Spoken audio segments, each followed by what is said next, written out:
This is CNN. Tonight on CNN Newsstand, the Internet invasion.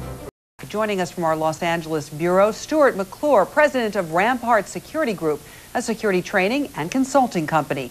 He's also the lead author of Hacking Exposed: Network Security Secrets and Solutions. And from our San Francisco bureau, Eleanor Abreu, a writer for the Industry Standard, a magazine that covers the internet economy. Thank you to both of you for being with us. Thank you. Eleanor Abreu, let me begin with you. Attacks like these obviously leave us feeling very, very vulnerable, that somehow the hackers can get all of our information, our credit card numbers, our phone numbers, our addresses. Is our personal security at risk? Yes, it is, but this attack doesn't illustrate that. This attack basically shows the ability for hackers to make accessing the websites we want to go to very impossible. It's a major inconvenience, basically, for the user. But there are other types of attacks and other viruses and problems that pose much greater security problems to consumers. Stuart McClure, let me ask you, just when we're trying to feel secure about all of this, the government says we're focusing all of our attentions, we're going to find those who are responsible, and yet we don't have a clue who it is. We don't have a clue how we're going to find these people or that person. So what do you do? How do you find those responsible? Well, it's one of the biggest challenges with security. We have a lot of people that that want to do this type of activity on the internet, and we have very few people to actually fight it. It's a labor shortage that we are constantly striving to improve upon. In fact, one of the biggest concerns we see is that the education of a lot of the IT folks and consumers just isn't there in terms of security, and security becomes a priority that's pushed down further and further on the list of a lot of these e-commerce sites. Eleanor Abreu, how can we protect ourselves from unwittingly becoming enlisted in these attacks? Corporations can do what everything they can to follow good security practices. That means keeping up with the latest software upgrades, installing and downloading the latest patches and fixes for security vulnerabilities and exploits.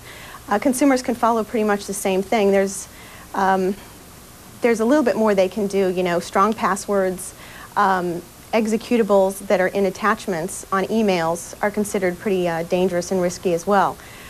Basically just keeping up to date with all your software and the upgrades and hoping for the best. Yeah. Stuart McClure, is there any sign that you see or any pattern that would make you think that this wave is going to stop, or do you suspect that this is going to take place for the next few days or weeks for that matter? It may last a couple more days. I foresee it probably lightening up fairly shortly, but this is certainly not the end. It's just the beginning.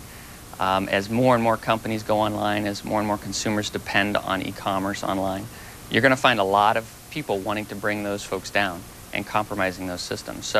And some of the bigger attacks aren't even the denial of service. They're the ones that involve penetration of a system to actually gather data and pull that sensitive information down, customer information, database information. And a lot of folks, you don't see that too much in the public because it doesn't get out. Companies don't really want to admit that a loss like that occurred. But the denial of service attacks are pretty obvious. Consumers simply can't get into the website, and there's a denial of service, basically. Eleanor Abreu, Wall Street obviously not happy about what's happened over these last few days. How do you think this perceived vulnerability is going to impact the valuations of these companies? I don't think it's going to be a long-term problem for them. These kinds of attacks are going to become more frequent because they're so easy to do, and high-profile sites are so visible. But it's sort of one of the risks that you assume when you have a site that's so popular that everyone wants to get access to it. I think they'll be okay. Stuart McClure, what would your best advice be right now to various sites out there who are very concerned that they could be the next target of these attacks? Well, there's a bunch of things that you can do. I think the simplest answer is simply educate yourself. We go into grave detail in the book.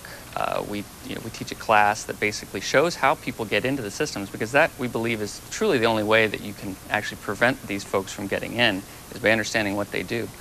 The bottom line, though, once you educate yourself, you know that we need to apply patches, you need to deploy filters, like firewalls, intrusion detection systems, and you need to monitor that traffic and your logs constantly. It's a never-ending process. It's not a goal.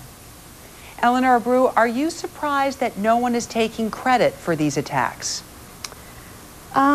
Yes, a little bit, because hackers like to, or crackers, which are the hackers that do the damage to the networks and the systems and the criminal activity. Usually they like to boast about it and brag about which sites they knocked down and what kind of information they've exposed.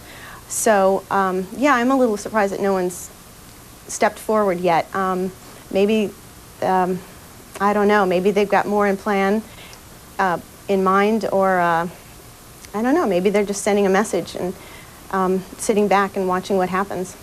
All right, Eleanor Abreu in San Francisco, Stuart McClure in Los Angeles. Thank you to both of you for your insights. We appreciate it.